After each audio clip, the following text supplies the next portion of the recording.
Now, Mr. Depp, I'd like to turn a bit to your upbringing. We heard a bit from your sister Christy last week, but can you please tell the jury in your own words about your childhood upbringing? I had a very interesting childhood, one that I thought was normal until a certain age. My mother,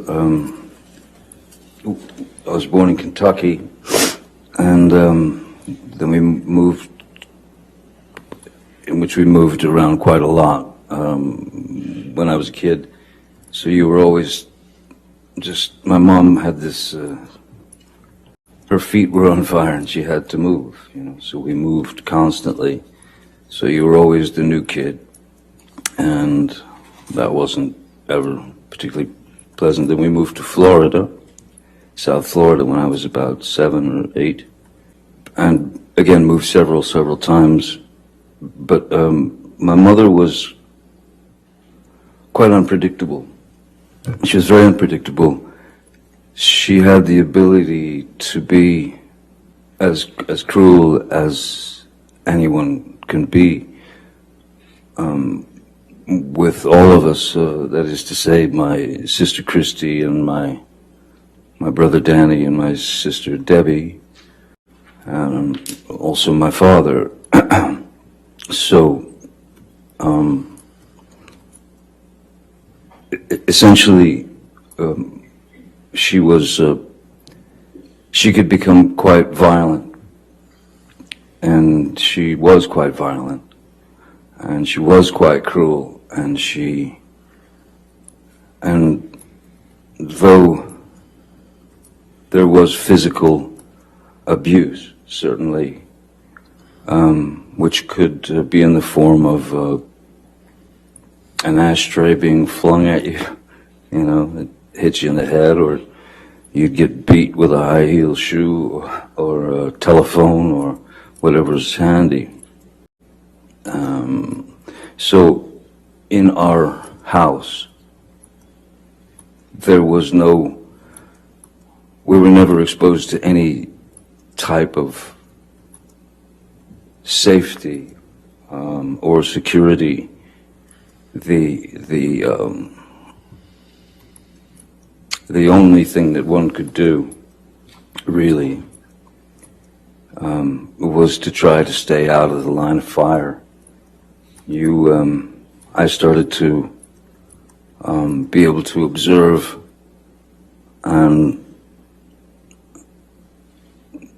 I could start to see when she was about to head into a situation where she was going to get riled up and somebody was going to get it. Generally, it was me. Mr. Depp, you mentioned that your mother could be cruel. How could she be cruel? Well, the various categories, I suppose, there's physical violence, of course, there's physical abuse, to which she was, that was a constant. That was just a constant, you know.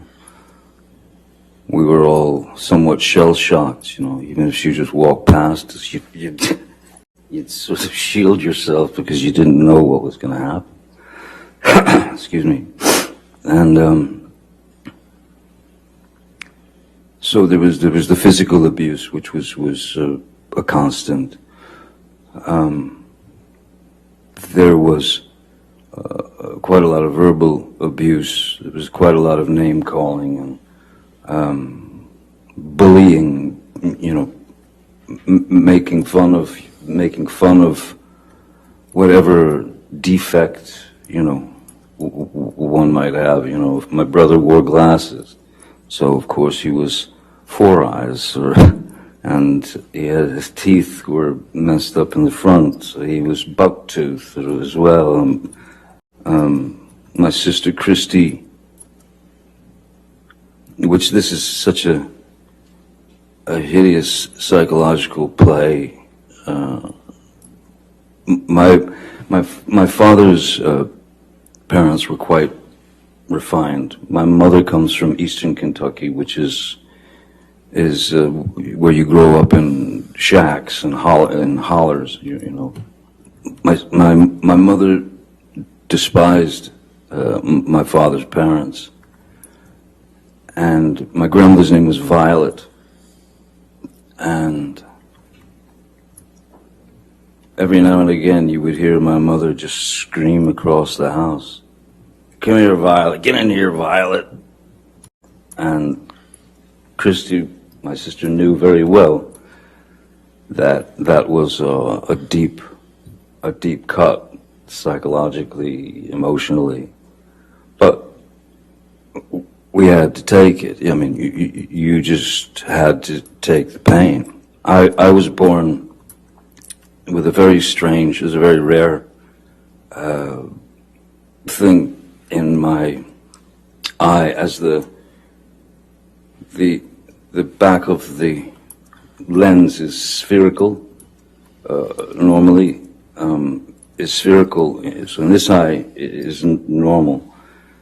This eye, I was born with a more conical lens, so my brain never learned to see out of my left eye, and they noticed when I was about 3, 4,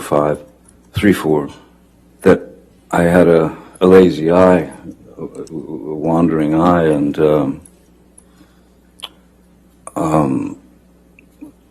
she would call me cockeye, one eye,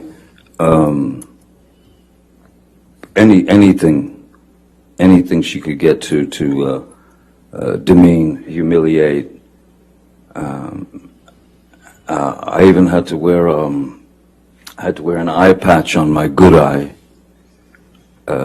to strengthen my bad eye, so that it would cease to wander. It was exercising the muscles of the eye, though the brain had never learned to see. So I still, my vision in my left eye is, I'm legally blind in my left eye. But so yeah, the verbal abuse, the psychological abuse was almost worse than the beatings, because the beatings were just physical pain, and the physical pain you learn to deal with, you learn to accept it, you learn to deal with it. But the psychological and emotional abuse, that's what kind of tore us up, I think.